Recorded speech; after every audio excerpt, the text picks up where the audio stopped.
꼬리를 감춘 호랑이. 옛날 어느 마을에 7살 먹은 아들이 어머니와 함께 살고 있었습니다.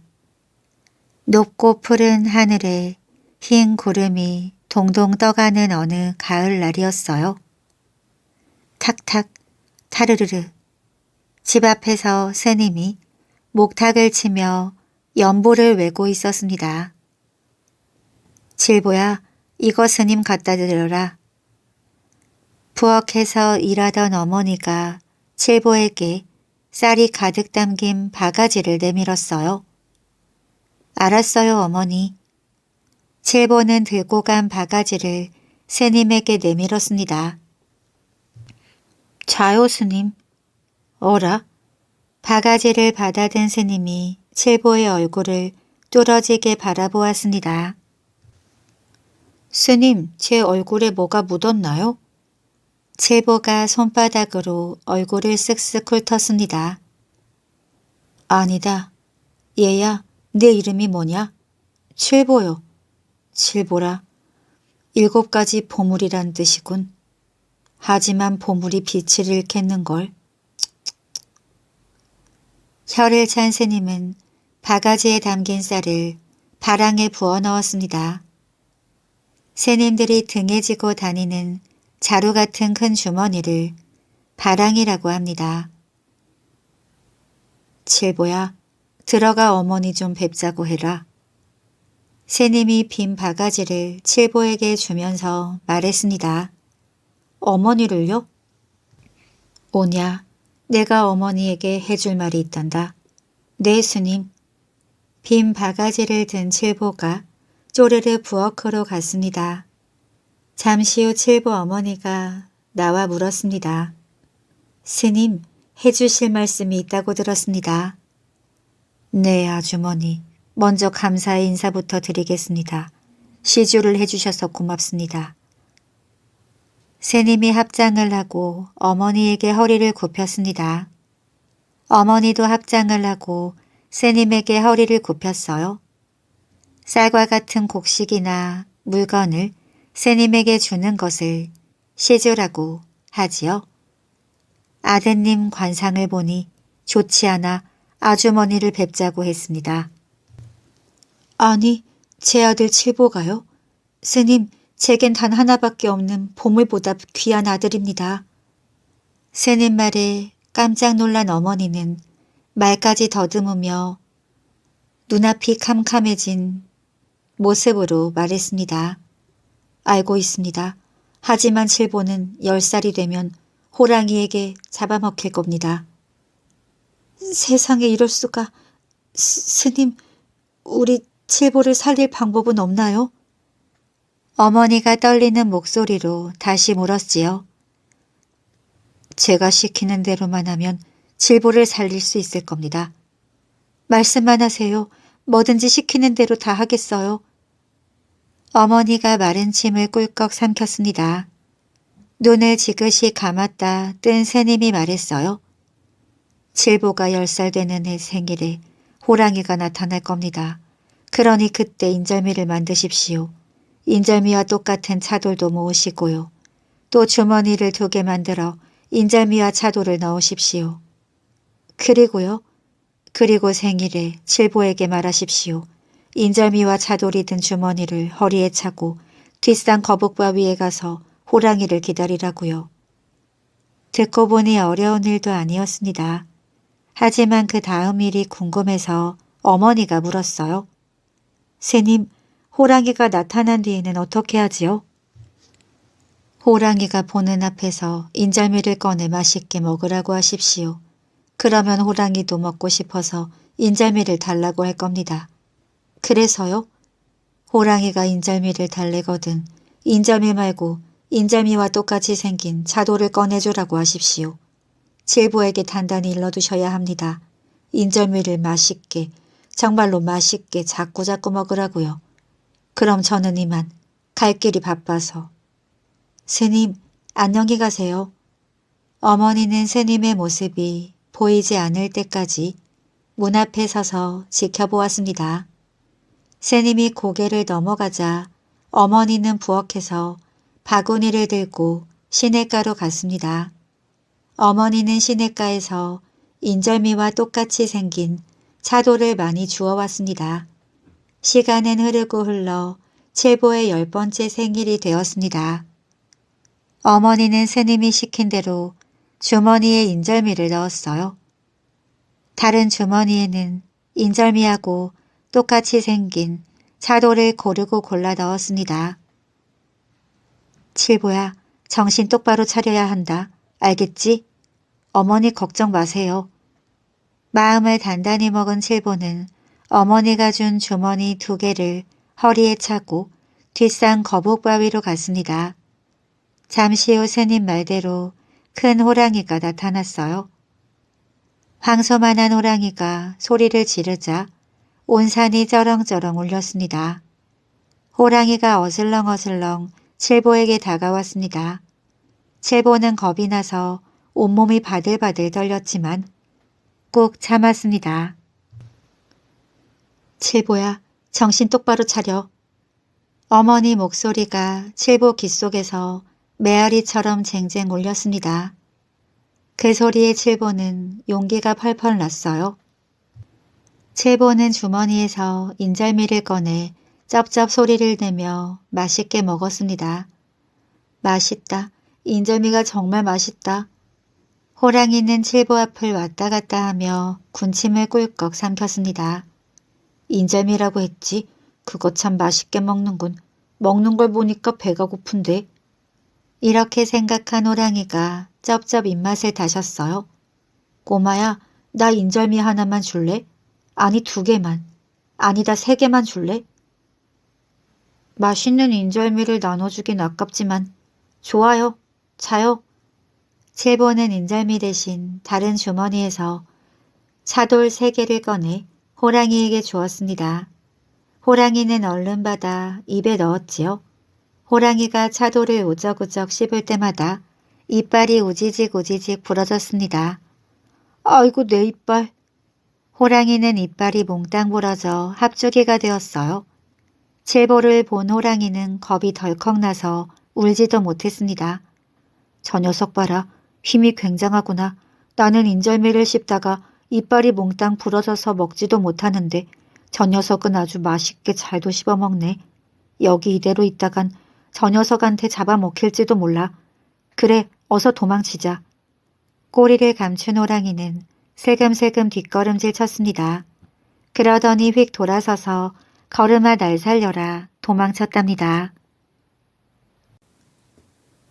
할머니와 호랑이. 옛날 어느 산골에 할머니가 혼자 살고 있었습니다.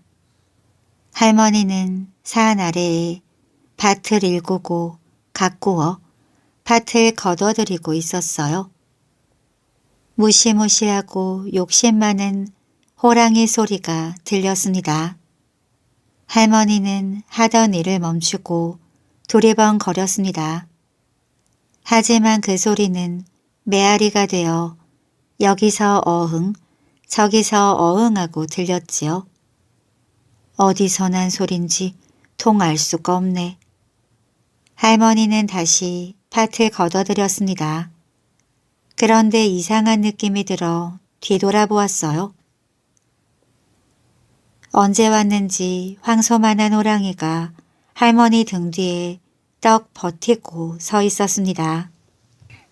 할머니는 얼른 2 손을 모아 싹싹 빌었습니다. 호랑아, 제발 살려다오. 살려만 준다면 시키는 건 뭐든지 다 할게. 그러자 호랑이는 거드름을 피우며 말했습니다. 할멈, 이 밭에서 거둔 밭을 모두 한데 모아 그리고 그걸로 몽땅 팥죽을 써서 나한테 줘. 그럼 안 잡아먹을게. 그렇게 할게 호랑아. 할머니는 너무 무서워서 덜덜 떨며 대답했습니다. 그러자 호랑이는 훌쩍 어디론가 가버렸어요. 할머니는 약속한 대로 거둔 팥을 모두 큰 가마솥에 넣고 팥죽을 쏘기 시작했습니다. 가마솥에서 끓는 팥죽을 바라보니 할머니는 기가 막혔어요. 할머니는 엉엉 울었습니다. 그때 동글동글한 차돌이 대굴대굴 굴러와서 물었지요. 할머니, 왜 그렇게 서럽게 우세요? 뒷산에서 무서운 호랑이가 내려왔더란다. 와서는 내가 여름 내내 땀을 뻘뻘 흘리며 힘들게 농사지어 거둔 밭으로 몽땅 팥죽을 써달라는 거야. 안 그러면 날 잡아먹겠다고 하니 분하고 억울해서 우는 거란다. 할머니, 울지 마시고 저에게 팥죽 한 그릇만 주세요. 그럼 호랑이가 할머니를 못 잡아먹게 할게요. 팥죽이야 얼마든지 줄 수 있지만 네가 무슨 힘이 있다고. 그건 걱정 마시고 어서 팥죽 좀 주세요. 할머니는 차돌에게 팥죽 한 그릇을 퍼주었습니다. 팥죽 한 그릇을 뚝딱 먹어치운 차돌은 부엌 아궁이 속으로 들어갔어요. 가마솥에서 끓는 팥죽을 바라보니 할머니는 또 눈물이 나왔습니다. 이번에는 송곳이 와서 물었어요. 할머니, 왜 그렇게 서럽게 우세요? 뒷산에서 호랑이가 와서는 내가 힘들게 농사지어 거둔 밭을 몽땅 죽으로 써달라는 거야. 안 그러면 잡아먹겠다고 하니 분하고 억울해서 우는 거란다. 할머니, 울지 마시고 저에게 팥죽 한 그릇만 주세요. 그럼 호랑이가 할머니를 못 잡아먹게 할게요. 팥죽이야 얼마든지 줄 수 있지만 네가 무슨 힘이 있다고. 그건 걱정 마시고 어서 팥죽 좀 주세요. 할머니는 송곳에게 팥죽 한 그릇을 퍼주었습니다. 팥죽 한 그릇을 뚝딱 먹어치운 송곳은 부엌 바닥에 몸을 푹 꽂았어요. 할머니가 또 울고 있는데 이번에는 밧줄이 와서 할머니에게 물었습니다. 밧줄은 할머니에게 호랑이 이야기를 들었어요. 그리고 팥죽 한 그릇을 뚝딱 먹어치우고 부엌 문 밖에 딱 버티고 섰습니다. 할머니가 또 울고 있었습니다. 그러자 이번에는 멍석이 와서 우는 할머니에게 물었지요. 멍석은 할머니에게 호랑이 이야기를 들었습니다. 그리고 팥죽 한 그릇을 뚝딱 먹어치우고 마당에 벌렁 누웠어요. 할머니가 또 울자 이번에는 지게가 와서 할머니에게 물었습니다. 지게는 할머니에게 호랑이 이야기를 들었습니다. 그리고 팥죽 한 그릇을 뚝딱 먹어치우고 문간 한쪽에 자리를 잡았습니다. 팥죽은 가마솥에서 잘도 끓었지요. 할머니는 기가 막혀 또 눈물이 나려고 했지만 꾹 참았습니다. 부엌에서 나와 툇마루에 걸터 앉은 할머니는 깊은 한숨을 내쉬었습니다. 호랑이가 어슬렁어슬렁 할머니 앞으로 다가왔어요. 할멈, 팥죽은 다 썼수? 부엌 큰 가마솥에다 한솥 가득 써놨다. 가서 맘껏 먹거라. 알았수. 호랑이는 입맛을 쩝쩝 다시며 부엌으로 들어갔습니다. 두리번거리던 호랑이는 김이 모락모락 나는 가마솥을 보고 군침을 꿀꺽 삼켰습니다. 호랑이가 솥뚜껑을 열려고 아궁이 앞에 섰습니다. 바로 그때였어요. 아궁이 속에 숨어있던 차돌이 툭 튀어나와 호랑이 눈을 탁 때렸답니다. 아이쿠 눈이야. 깜짝 놀란 호랑이는 뒤로 벌렁 넘어졌습니다. 호랑이는 눈을 감싸고 이리 구르고 저리 굴렀지요. 그러자 부엌 바닥에 꽂혀있던 송곳이 몸을 쑥 뺐습니다. 그리고 호랑이 등을 푹푹 찔렀어요. 아이쿠 등이야. 호랑이는 눈도 등도 너무 아파서 밖으로 뛰어나갔습니다. 그러자 이번에는 부엌문 밖에서 기다리고 있던 밧줄이 호랑이를 칭칭 감았습니다. 아이쿠 호랑이 살려. 비틀거리던 호랑이는 풀썩 마당에 쓰러졌습니다. 마당에 누워있던 멍석은 기다렸다는 듯이 호랑이를 둘둘 말았습니다. 그러고는 문간으로 대굴대굴 굴러갔습니다. 이젠 마지막으로 내 차례군. 지게는 멍석에 쌓인 호랑이를 쥐고 뒤뚱뒤뚱 걸었습니다. 강으로 간 지게는 멍석에 쌓인 호랑이를 깊은 물속에 던져버렸어요. 호랑이가 빠진 강물 속에서는 욕심만큼이나 많은 물방울들이 뽀글뽀글 솟아올랐습니다. 이 욕심쟁이 호랑아, 팥죽 한 그릇 얻어먹기가 그리 쉬운 줄 아니? 지게가 혀를 찼답니다. 호랑이와 도둑. 옛날 어느 겨울이었습니다. 온 산에 하얀 눈이 펑펑 내려 수북수북 쌓였지요. 구름이 걷히자 반짝반짝 빛나는 별님들은 파르스름한 빛을 하얀 눈밭에 뿌렸습니다. 눈이 많이 와서 며칠을 굶은 호랑이는 몹시 배가 고팠습니다. 아, 배고파라. 먹을 걸 좀 찾아볼까? 굴에서 나온 호랑이는 산 아래 마을로 어슬렁어슬렁 내려갔습니다. 멀리 희미한 불빛들이 보였어요. 마을이 가까워지자 호랑이는 쩝쩝 입맛에 다셨습니다. 옳지, 저 집 담이 좀 났군. 한번 가봐야겠다.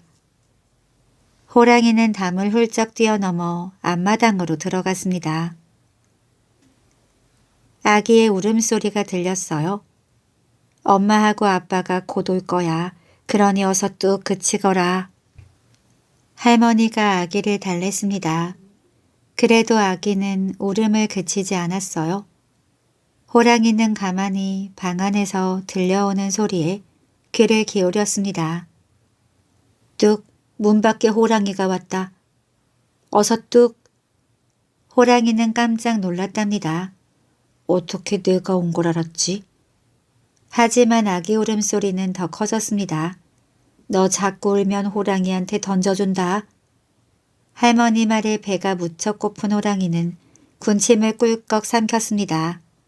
할머니가 아무리 겁을 줘도 아기는 좀처럼 울음을 그치지 않았습니다. 에구구 무서워라.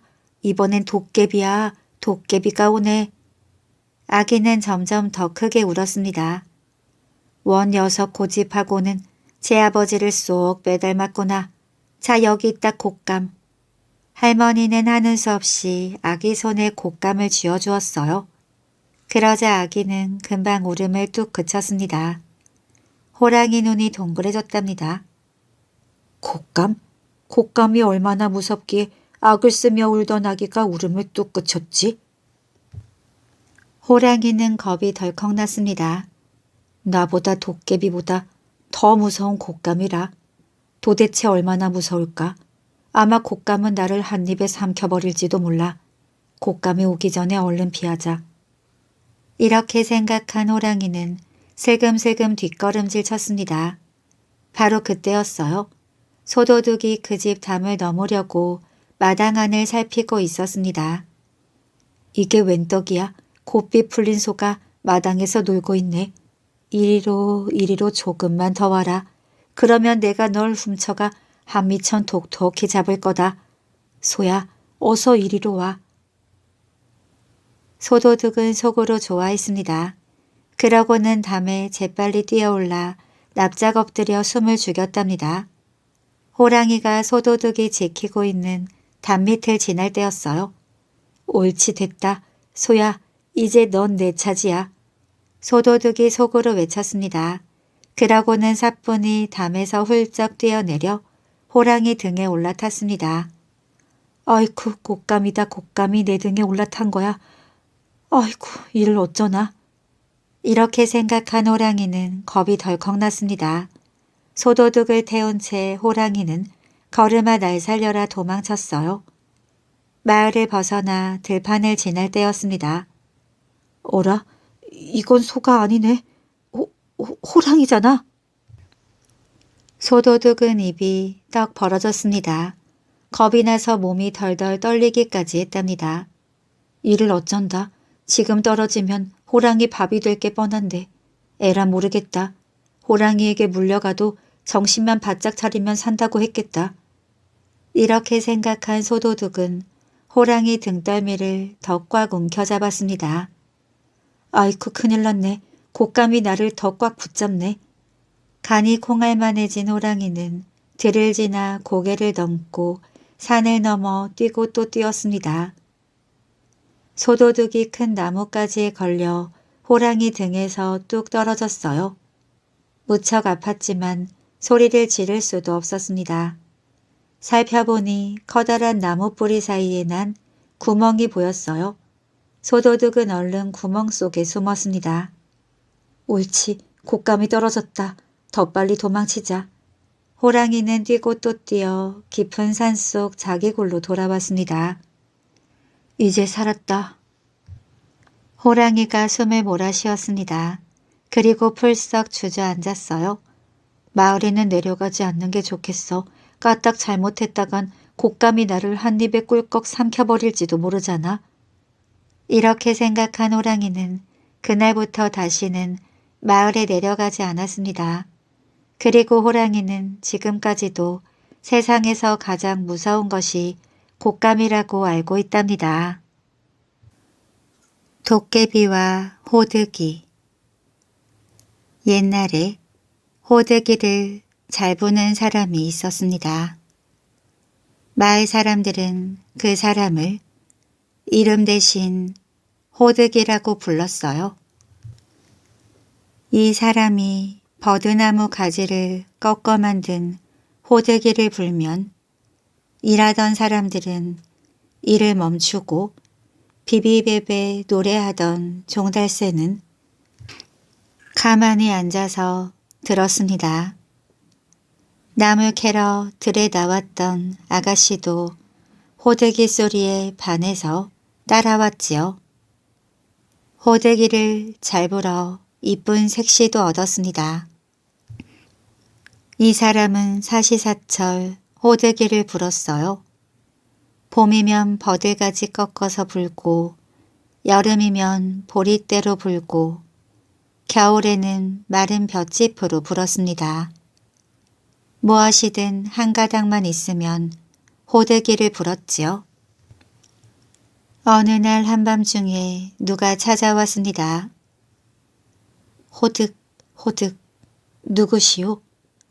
깜깜한 마당에 아주 커다란 사람이 서 있었어요. 눈이 화등잔처럼 번뜩거리고 페랭이를 썼습니다. 도깨비로구나. 호득이를 불어주시오. 이 사람은 얼떨결에 마당으로 나갔어요. 내 허리끈을 꼭 잡고 내 발 뒤꿈치를 따라오시오. 이 사람은 도깨비 뒤에 바싹 붙어서 허리끈을 움켜 잡았습니다. 도깨비는 날아가듯 성큼성큼 뛰어갔어요. 이 사람도 도깨비 허리끈을 잡고 날아가듯 성큼성큼 따라갔습니다. 얼마쯤 가더니 앞서가던 발 뒤꿈치가 멈추어 섰어요. 이 사람은 고개를 들고 주위를 둘러보았습니다. 강가 모래 벌판에서 도깨비들이 잔치를 벌이고 있었어요. 모셔왔습니다. 페랭이를 쓴 도깨비가 대장 도깨비 앞으로 이 사람을 데려갔습니다. 재주가 놀랍다는 소문을 듣고 모셔왔소. 우리를 위해 호득이를 불어주시오. 대장 도깨비가 점잖게 부탁했어요. 이 사람은 도깨비 잔치판에서 신나게 호득이를 불었습니다. 멀리서 첫 딸기 울었습니다. 흥겹게 놀던 도깨비들이 갑자기 노래를 멈췄어요. 대장 도깨비가 이 사람에게 말했습니다. 호득이 소리를 잘 들었소. 무엇으로 갚을까요? 여기 잔치 음식이나 주시오. 페랭이를 쓴 도깨비가 음식 보따리를 들고 앞에 섰습니다. 내 허리끈을 꼭 잡고 내 발 뒤꿈치를 따라오시오. 이 사람은 도깨비 뒤에 바싹 붙어서 허리끈을 움켜잡았어요. 도깨비는 날아가듯 성큼성큼 뛰어갔습니다. 이 사람도 도깨비 허리끈을 잡고 날아가듯 성큼성큼 따라갔어요. 얼마쯤 가더니 앞서가던 발 뒤꿈치가 멈추어 섰습니다. 이 사람이 고개를 들고 주위를 둘러보니 자기 집 마당이었습니다. 그 사이 도깨비는 온데간데 없이 사라져버렸어요. 다음 날 아침에 이 사람은 어젯밤에 꿈을 꾸었나 했습니다. 그런데 머리맡에 음식 보따리가 있었지요. 떡과 고기와 잔치 음식이 한 보따리였습니다. 이 사람은 도깨비 음식을 먹고 호들기를 더 신나게 불면서 도깨비처럼 오래오래 잘 살았다고 합니다. 복받은 아이. 옛날에 어느 마을에 한 아이가 살았습니다. 이 아이는 이 집 저 집에서 얻어먹으며 사는 아이였어요. 어느 날 지나가던 선비가 아이를 보고 말했습니다. 참 귀하게 될 얼굴이구나. 삼두팔쪽을 찾아가거라. 아이가 고개를 들어보니 선비는 벌써 사라졌습니다. 아이는 삼두팔쪽을 찾아 나섰어요. 삼두팔쪽을 아세요? 그게 무슨 말인가? 삼두팔쪽을 아세요? 처음 듣는 말일세. 방방곡곡을 다니며 물어봐도 삼두팔쪽을 아는 사람이 없었습니다. 어느 날 아이는 삼두팔쪽을 찾아 깊은 산속까지 들어갔어요. 검은 소 한 마리가 앞에서 또벅또벅 걸어왔습니다. 검은 소 등에 머리가 하얀 할머니와 여자아이가 앉아 있었어요. 검은 소 등에서 작은 보따리가 툭 떨어졌습니다. 아이가 보따리를 주워서 할머니에게 주었지요. 보따리는 자꾸만 떨어졌고 아이는 그때마다 보따리를 주워 할머니에게 주었습니다. 산속에서 보따리만 줍다가 삼두팔쪽은 언제 찾나? 아이가 작은 소리로 중얼거리자 검은 소 등에 탐 머리가 하얀 할머니가 말했습니다. 삼두팔쪽을 어디 가서 찾아? 여기가 바로 삼두팔쪽인데. 삼두팔쪽이요? 아이는 놀라서 눈을 크게 뜨고 주위를 둘러보았어요. 검은 소도 할머니도 여자아이도 감쪽같이 사라졌지요. 옳거니 머리가 셋이고 발이 8개이니 삼두팔쪽이구나. 할머니와 검은 소가 사라진 그 자리에는 큰 고목나무가 한 그루 있었습니다. 나무 둘레를 샅샅이 둘러보았지만 아무것도 없었지요. 오늘 밤은 여기서 자야겠구나. 벌써 해가 뉘엿뉘엿 넘어가고 있었습니다. 고목나무는 속이 비어 있었어요. 아이는 텅 빈 나무 속으로 들어갔습니다. 한밤중에 고목나무 밖에서 와글와글 떠드는 소리가 들렸어요. 아이가 내다보니 머리털이 삐죽삐죽한 도깨비들이었습니다. 도깨비들은 왁자지껄 앞다투어 말했어요. 사람들은 모르는 게 많아. 참 어리석어. 저 산 아래 부잣집에서는 딸이 아프다고 구슬나더라. 지붕에 사는 지네를 잡으면 병이 나을 텐데. 지네를 펄펄 끓는 들기름 가마솥에 던져야지. 아이는 나무구멍 속에서 도깨비들이 하는 말을 다 들었지요. 다음 날 아이는 산 아래 부잣집을 찾아갔어요. 제가 따님 병을 낫게 하겠습니다. 아이가 지붕에 올라가서 기와장을 뜯어보니 도깨비 말대로 큰 지네가 꿈틀대고 있었습니다. 아이는 지네를 잡아 펄펄 끓고 있는 들기름 가마솥에 던졌어요. 그러자 딸의 병은 금방 씻은 듯이 나았습니다. 부잣집에서는 아이를 사위로 삼았지요. 아이는 오래오래 행복하게 잘 살았답니다. 욕심쟁이의 꼬리. 옛날에 어떤 사람이 멀고 먼 산으로 나무를 하러 갔어요. 나무를 긁으며 개암을 주워 주머니에 넣었습니다. 부모님 드려야지. 이 사람은 해가 질 때까지 나무를 했습니다.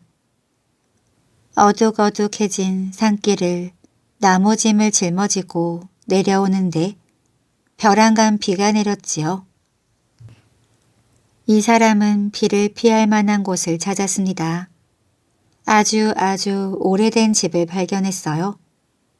이 사람은 집 안으로 들어갔습니다. 오늘 밤은 저 벽장 속에서 자야겠구나. 한밤중에 도깨비떼가 우르르 몰려왔어요. 도깨비들은 둥그렇게 둘러앉았습니다.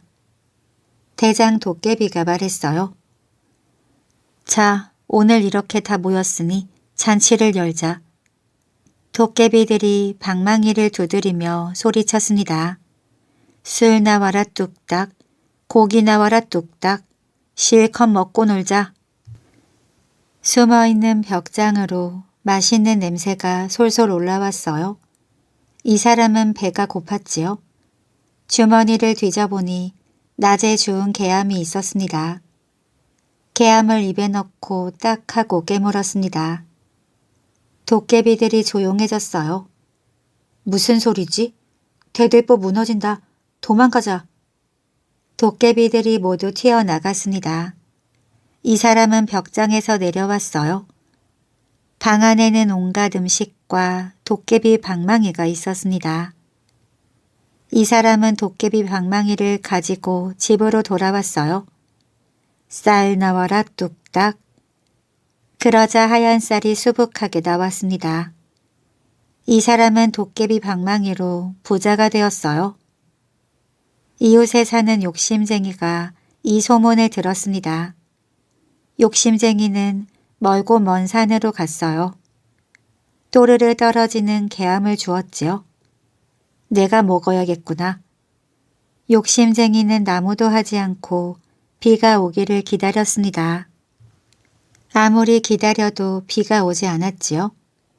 욕심쟁이는 오래된 집을 찾아가서 벽장에 숨었습니다. 한밤중이 되니 도깨비떼가 우르르 몰려왔어요. 대장 도깨비가 말했습니다. 오늘 이렇게 다 모였으니 잔치를 열자. 욕심쟁이는 개암을 하나 꺼내 딱 하고 깨물었어요. 도깨비들이 노는 걸 멈추었지요. 지난번에 왔던 놈이 또 왔구나. 우리 방망이 가져간 놈을 혼내주자. 도깨비들이 벽장에서 욕심쟁이를 찾아냈습니다. 내 놈이 우리 방망이를 훔쳐간 놈이었다. 욕심쟁이는 자기가 아니라고 말했지만 소용이 없었어요. 대장님, 이놈을 찢어서 한 점씩 먹을까요? 도깨비들은 욕심쟁이 곁으로 몰려왔어요. 대장 도깨비가 큰 소리로 말했습니다. 그놈을 뒤집어라. 도깨비들이 욕심쟁이를 들어서 풀썩 엎어놓았습니다. 대장 도깨비가 욕심쟁이 궁둥이를 방망이로 두드렸어요. 꼬랭이 나와라 뚝딱. 한 번 두드리니 꼬리가 한 발 나왔습니다. 꼬랭이 나와라 뚝딱. 또 한 번을 두드리니 꼬리가 두 발로 늘어났어요. 꼬랭이 나와라 뚝딱. 4발, 5발, 10발 자꾸자꾸 늘어나서 꼬리가 방 안 가득했습니다. 첫 딸기 울자 우리는 이제 가자. 도깨비들은 방망이를 가지고 사라졌어요. 방 안에는 욕심쟁이 엉덩이에서 나온 꼬리만 가득했지요. 욕심쟁이는 나무찜 대신 꼬리를 쥐고 산에서 내려왔습니다. 욕심쟁이는 혼자서 말했어요. 이 꼬리를 어떻게 떼어내지? 그러자 꼬리가 콕콕 쑤시고 따끔따끔 아팠습니다. 꼬리를 떼어낸다는 말만 하면 아팠지요. 욕심쟁이는 꼬리를 떼어내고 싶다는 말도 못하고 평생 꼬리를 쥐고 다니면서 살아야 했답니다. 먹으면 죽는 약. 옛날 시골 마을에 서당에서 있었던 일입니다. 글 공부를 가르치느라 목이 칼칼해진 훈장이 벽장에서 꿀단지를 꺼내 아이들 몰래 찍어 먹었대요. 그런데 한 번도 아니고 여러 번을 찍어 먹다 보니 결국 아이들에게 들키고 말았지요. 훈장님, 지금 드신 게 뭐예요? 아이 하나가 궁금하다는 듯 물었습니다. 이건 먹으면 죽는 약이란다. 훈장은 거짓말을 했어요. 사실대로 이야기를 했다간 아이들이 꿀을 모두 퍼먹어 버릴 것이 뻔했거든요. 그런데 훈장님은 왜 안 죽는 거예요? 이 약은 어른에겐 힘을 주지만 아이들이 먹으면 죽게 되기 때문이란다. 그런데 조금 있다가 훈장이 밖에 나갈 일이 생겼어요. 얘들아, 벽장 안의 약은 절대 먹어선 안 된다. 훈장은 아이들에게 다시 한번 주의를 주곤 서당을 나갔습니다. 하지만 그런다고 개구쟁이 아이들이 꿀단지를 가만히 놔둘 리가 있나요? 이때다 싶은 아이들이 얼른 벽장을 열고 꿀단지를 꺼냈지요. 야, 꿀이다. 역시 훈장님이 거짓말을 했던 거였어. 아이들은 너도 나도 달려들어 꿀을 퍼먹기 시작했습니다. 단지 안의 꿀은 금방 바닥이 나고 말았지요. 이제 어쩐담? 훈장님한테 혼이 날 텐데. 꿀을 다 먹고 나서야 아이들은 훈장의 불호령에 회초리까지 맞을 걸 생각하니 눈앞이 아찔해졌어요. 그때 아이 한 명이 벌떡 일어나더니 훈장이 애지중지 아끼는 벼루를 방바닥에 내동댕이 쳤습니다. 너 어쩌려고 그래? 아이들이 기겁을 하고 묻자 벼루를 깬 아이가 말했어요. 얘들아, 내가 다 알아서 할 테니 너희들은 죽은 척 그냥 방바닥에 엎드려 있어. 알았지? 잠시 후 훈장이 서당으로 돌아왔는데 방 안꼴이 어땠겠어요? 벼루는 산산조각이 나 있고 텅 빈 꿀단지가 나뒹구는데 아이들은 죽은 척 엎어져 있으니 훈장이 얼마나 화가 났겠어요? 이런 고얀 녀석들, 이게 대체 뭐 하는 짓들이야? 훈장은 콧김을 내뿜으며 길길이 화를 냈지요. 그런데 벼루를 깨트린 아이가 슬그머니 일어나 한다는 말이 더 기가 막혔습니다. 아니 저승까지 훈장님이 어쩐 일이십니까? 저승이라니 저희들이 장난을 치다가 훈장님의 벼루를 깨뜨렸지 뭐예요.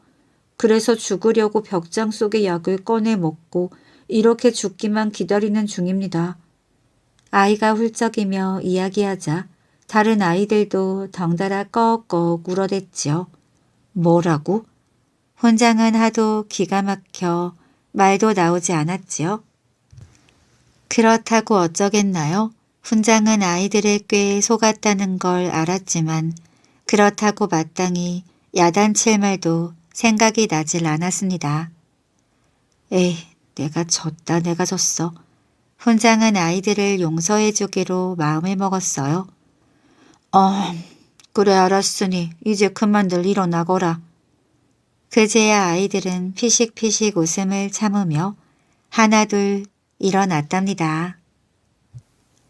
가문장아기. 강희영성이라는 산의 거지는 윗마을에 살고 홍은소천이라는 처녀거지는 아랫마을에 살았습니다. 흉년이 들어 두 거지는 제 마을에서 얻어먹고 살기가 힘들었어요. 아랫마을에는 그나마 농사가 잘 되어서 밥은 굶지 않는다고 들었는데 거기로 가봐야지. 윗마을의 강희영성은 꼬르륵거리는 배를 잡고 아랫마을로 구걸을 하러 떠났습니다. 윗마을에는 그나마 농사가 잘 되어서 배를 골지는 않는다고 들었는데 거기로 가봐야지. 아랫마을 홍은소천은 윗마을로 구걸을 하러 떠났어요. 두 거지는 가는 도중에 길거리에서 만났습니다. 강희영성은 아랫마을에서 오는 홍은소천을 보며 생각했어요.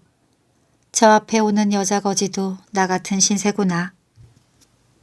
홍은소천도 윗마을에서 오는 강희영성을 보며 생각했습니다. 저 앞에 오는 남자 거지도 나 같은 신세구나. 두 거지는 서로 같은 처지를 보며 이심전심 한마음이 되었습니다. 같이 빌어먹으러 다니다 보니 두 거지는 결혼까지 하였어요.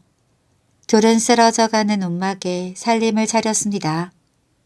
얼마 후에 홍은소천이 아기를 가졌어요. 여보, 우리도 이제 곧 부모가 될 텐데 거지로 살면 자식 보기가 부끄러울 것 같아요. 그럼 어쩌면 좋을 것 같소? 품이라도 팔아서 열심히 일하면 자식 보기에 부끄럽지는 않을 것 같아요. 거지 부부는 구걸하는 것을 그만두고 열심히 일을 해서 먹고 살기로 했습니다. 잘 살지는 못했지만 그럭저럭 먹고 살았어요. 얼마 후 딸이 태어났습니다. 일가 친척이 없는 데다 먹을 쌀도 없고 입을 옷도 없는 가난한 부부는 탄식이 절로 나왔습니다. 열심히 일을 해도 먹고 살기가 힘드니 어쩌면 좋을까? 이것을 본 동네 사람들은 남의 품팔이를 하며 열심히 사는 부부를 도와주었습니다. 자, 여기 아기 먹일 죽을 쏘아왔네. 동네 사람들은 정성을 들여서 은그릇에 죽을 쏘아다 먹이고 밥을 해다 먹이며 딸아이를 키워주었습니다. 은그릇으로 밥을 먹여 키웠다고 해서 은장아기라고 이름 지었지요. 얼마 후에 또 둘째 딸이 태어났습니다. 이번에도 동네 사람들이 나서서 딸 아이를 키워주었습니다. 그러나 첫째보다는 성의가 없어져서 녹그릇에다 밥을 해다 주어 키웠어요. 다시 셋째 딸이 태어났습니다. 아니 가뜩이나 먹고 살기도 힘든데 하나도 아니고 셋씩이나 덜컥 낳으면 어떡하려고 저러나. 이번에도 동네 사람들이 도와주기는 했지만 성의가 작아서 나무바가지에 밥을 주었어요. 그래서 셋째를 가문장아기라고 이름 지었습니다. 가문장아기가 한두 살이 되면서 이상하게도 집에 운이 튀어 하는 일마다 잘 되었습니다. 우리 가문장이 복덩이야 복덩이. 하루하루 돈이 모아져 없던 논밭도 생기고 말과 소도 생겨나고 고래등 같은 기와집에 살게 되었습니다. 두 거지 부부는 큰 부자가 되었어요. 세월이 흘러 딸들이 15살이 되었습니다. 호강스럽게 살다 보니 빌어먹으며 거지로 살 때를 까맣게 잊어버리고 오만하게 되었어요. 가랑비가 촉촉하게 내리던 날에 새 딸을 불렀습니다. 먼저 큰딸에게 물었어요. 은장아, 너는 누구 덕에 먹고 입고 호강하며 사느냐? 어머니 아버지 덕분에 먹고 삽니다. 기특하구나. 이번에는 둘째 딸에게 물었습니다. 노장아, 너는 누구 덕에 호강하며 사느냐? 어머니 아버지 덕분입니다. 기특하구나. 이번에는 가문장에게 물어보았습니다. 가문장아, 너는 누구 덕에 호강하느냐? 제복으로 먹고 삽니다. 가문장의 대답은 달랐습니다. 이런 불효막심한 자식이 어디 있느냐. 그러면 한번 내 힘으로 잘 살아보거라. 당장 집을 나가거라. 가문장아기는 약간의 쌀과 입던 옷가지를 챙겨 검은 암소에 싣고 집을 나섰습니다. 어머니 아버지 오래오래 만수무강하세요. 가문장은 울면서 집을 떠났어요. 부모는 가문장이 불효를 저질렀지만 내보내고 나니 마음이 아팠습니다. 안 되겠다. 은장아 얼른 가서 가문장을 데려오너라. 큰딸은 시기심이 생겨서 돌 위로 올라가서 말했어요. 가문장아 빨리 도망가.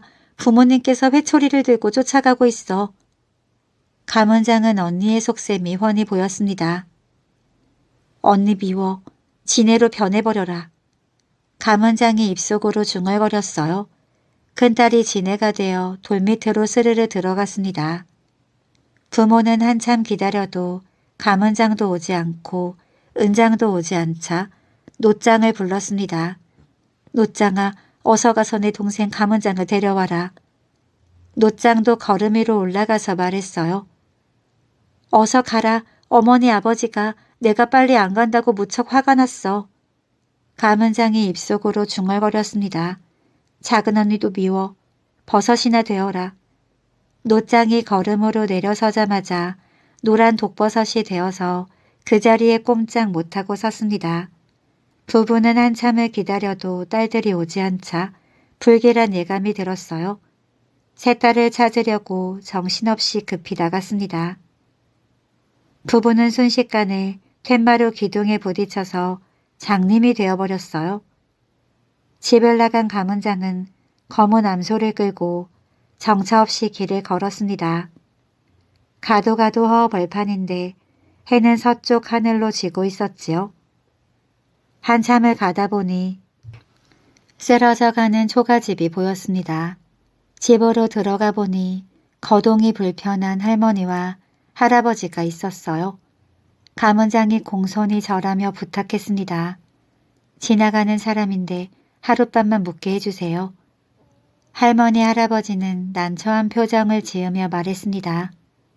안 됐지만 우리 집엔 아들이 삼형제나 있어서 빈 방이 없어서 안 되겠네. 가문장이 고개를 숙이며 사정했습니다. 부엌이라도 좋으니 하룻밤만 묵게 해주세요. 할머니 할아버지는 더 거절할 수가 없었습니다. 정 그러면 부엌에서라도 자고 가거라. 할머니 할아버지가 자비를 베풀었어요. 가문장이 부엌에 짐을 내려놓는데 밖에서 와당탕탕 소리가 들렸습니다. 큰아들이 말을 캐서 오는 소리란다. 큰아들은 부엌 쪽을 힐끗 보더니 화가 잔뜩 나서 말했어요. 우리는 고생고생해서 말을 캐러 갔다 오는데 어머니 아버지는 어찌 길손을 데려다가 목입니까? 조금 있다가 또 와당탕 소리가 들렸습니다. 둘째 아들이 말을 캐서 돌아오는 소리란다. 둘째 아들도 부엌 쪽을 힐끗 보더니 욕을 했어요. 조금 있다가 와당탕 소리가 들렸습니다. 우리 집의 셋째 아들이 말을 파서 오는 소리란다. 셋째 아들은 부엌 쪽을 보더니 활짝 웃으며 말했어요. 우리 집에 난데없이 검은 암소와 사람이 들어온 것을 보니 하늘이 도운 것 같습니다. 세 아들은 각각 가지고 온 말을 가지고 저녁을 내먹었습니다. 먼저 큰아들이 말을 삶아 먹으며 말했어요. 어머니 아버지는 그동안 오래 살면서 말을 많이 먹었으니 머리 부분만 먹어도 되겠네요. 그렇게 말하면서 마의 머리 부분을 뚝뚝 꺾어 부모님께 드리고 꼬리는 가문장에게 주고 살이 통통한 몸통은 자기가 먹었습니다. 둘째 아들도 말을 삶아 먹으며 말했어요. 어머니 아버지는 하는 일 없이 먹기만 하니 꼬리만 먹어도 배가 부르지요. 그렇게 말하면서 꼬리 몇 개를 부모님께 드리고 머리 부분은 가문장에게 주고 자기는 살이 통통한 몸통을 우걱우걱 먹었습니다. 셋째 아들이 말을 삶아 먹으며 말했어요. 어머니 아버지는 우리를 낳아서 기르느라 고생하신 데다 앞으로 살아갈 날도 얼마 없으니 맛있는 부분으로 드세요. 그렇게 말하면서 살이 통통한 몸통 부분은 부모님께 드렸지요. 쓸만한 사람은 셋째 아들밖에 없구나. 가문장은 그렇게 생각하면서 솥을 빌려서 쌀밥을 냈습니다.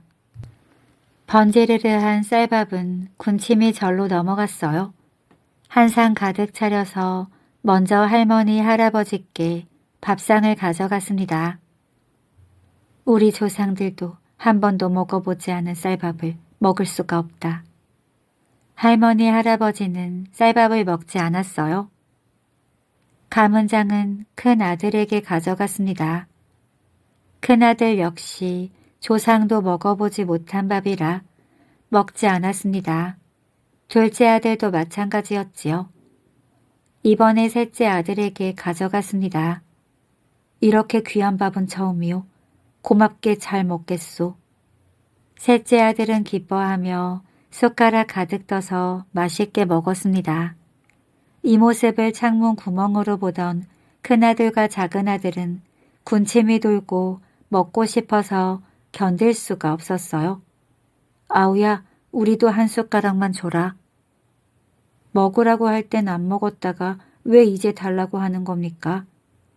이렇게 말하면서도 형들의 손바닥에 숟가락 가득 쌀밥을 떠서 주었습니다. 형들은 뜨거워하면서도 푸푸 불면서 잘 먹었지요. 감은장은 믿음직한 셋째 아들에게 첫눈에 반했습니다. 셋째 아들도 말을 캐면서도 감은장만 생각하면 얼굴에 절로 웃음이 맴돌았어요. 얼마 지나지 않아서 감은장과 셋째 아들은 결혼했습니다. 감은장은 남편에게 막 캐는 곳에 구경을 가고 싶다고 졸랐어요. 먼저 큰아들이 막 파던 곳에 가보았습니다. 거기에 노릇노릇한 것이 있어서 무엇인가 하고 살펴보니 똥이 몰락몰락 있었습니다. 둘째 아들이 막 캐던 곳에 가보았어요. 무엇인가 길쭉길쭉한 것이 있어서 살펴보니 뱀들이 우글거리고 있었지요.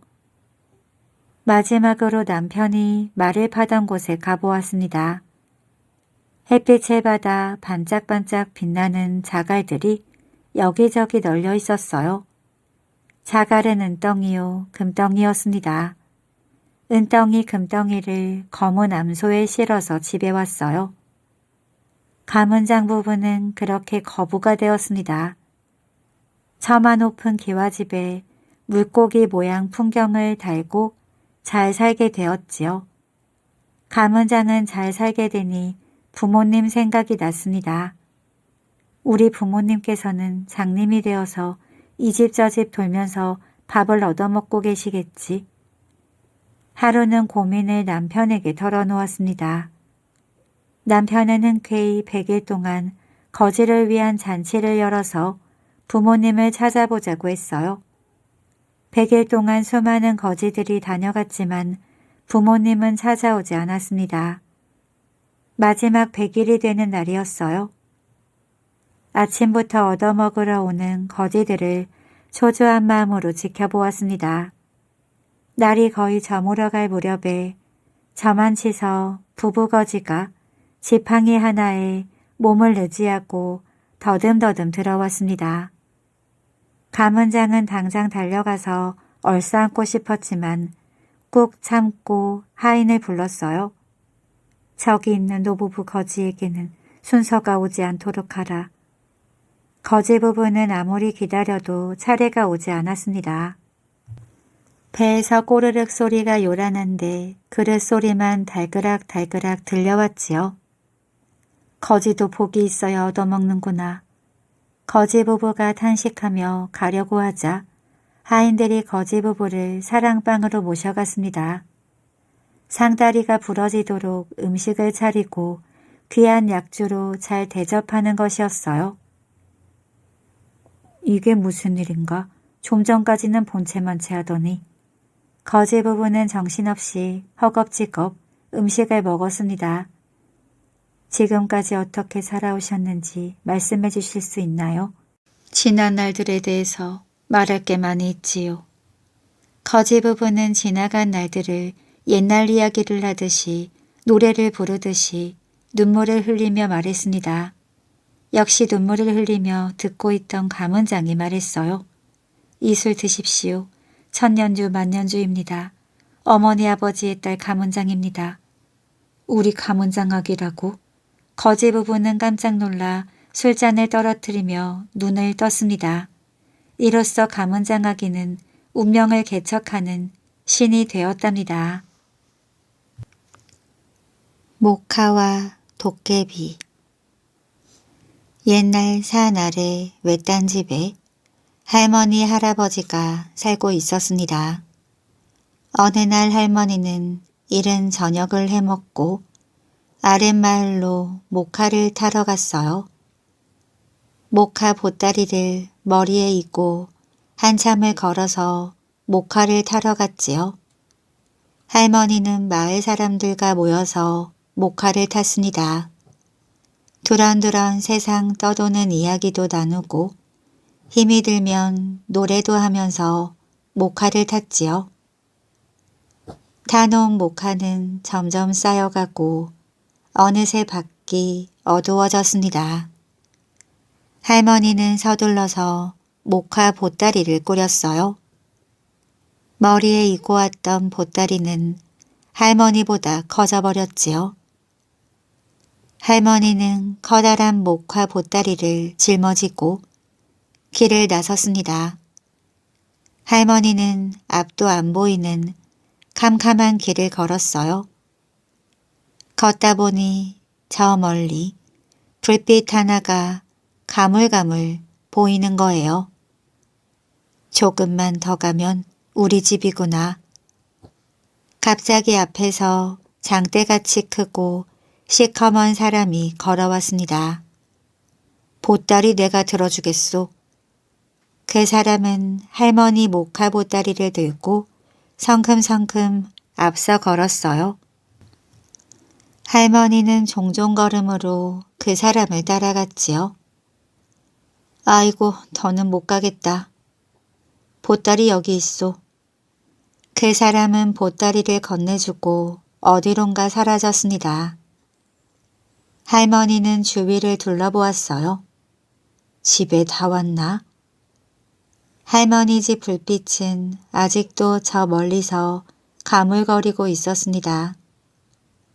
숨을 헐떡이며 따라갔는데도 도로 그 자리였어요. 저놈이 도깨비로구나. 장대같이 크고 시커먼 사람이 다시 앞에서 걸어왔습니다. 보따리 내가 들어주겠소. 그 사람은 보따리를 들고 휙휙 앞서고 할머니는 정신없이 따라갔지요. 아이고, 더는 못 가겠다.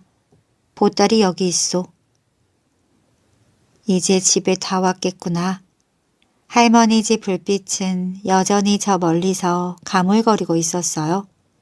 장대 같고 시커먼 사람은 자꾸자꾸 나타나서 보따리를 들어주었고 할머니는 보따리를 놓칠세라 자꾸자꾸 그 사람을 따라갔습니다. 집에 다 왔나 하고 보면 도로 그 자리였어요. 아이고 할멈, 거기서 왜 그러고 있어? 할아버지가 부르는 소리에 정신을 차리고 보니 날은 이미 환하게 밝았습니다. 모카 보따리는 어디론가 달아나 버리고 할머니 혼자 집 앞 덤불밭에 들어가 있지 뭐예요. 덤불밭 너머 사방에는 온통 모카가 하얗게 널려 있었답니다. 돈질산의 도깨비들. 바닷가 끝자락에 돼지머리 모양을 한 돈질산이 있었습니다. 돈질산 아래에는 소금밭을 일구는 사람이 살았어요. 갑자기 비가 오려고 어두워지니 가까운 돈질산에서 도깨비들이 한바탕 북과 꽹과리를 치며 농악을 놀았습니다. 소금밭을 일구는 사람이 일을 끝내고 돈질산 아랫길로 걸어오는데 농악 소리가 멈추고 도깨비들의 말소리가 들렸어요. 오늘 밤 신나게 잘 놀았지. 하지만 꽹과리 가락이 아쉬워. 좋은 수가 있어. 그러면 남원 땅에 주 꽹과리를 데리고 오자. 그래. 그럼 내일 저녁에는 더 신나게 놀아보자고. 소금밭을 일구는 사람은 걱정이 되었어요. 남원 땅에 사는 주 꽹과리가 오는 길목을 지켜야겠구나. 그 다음날 소금밭을 일구는 사람은 나루터 주막집에서 기다리고 있었습니다.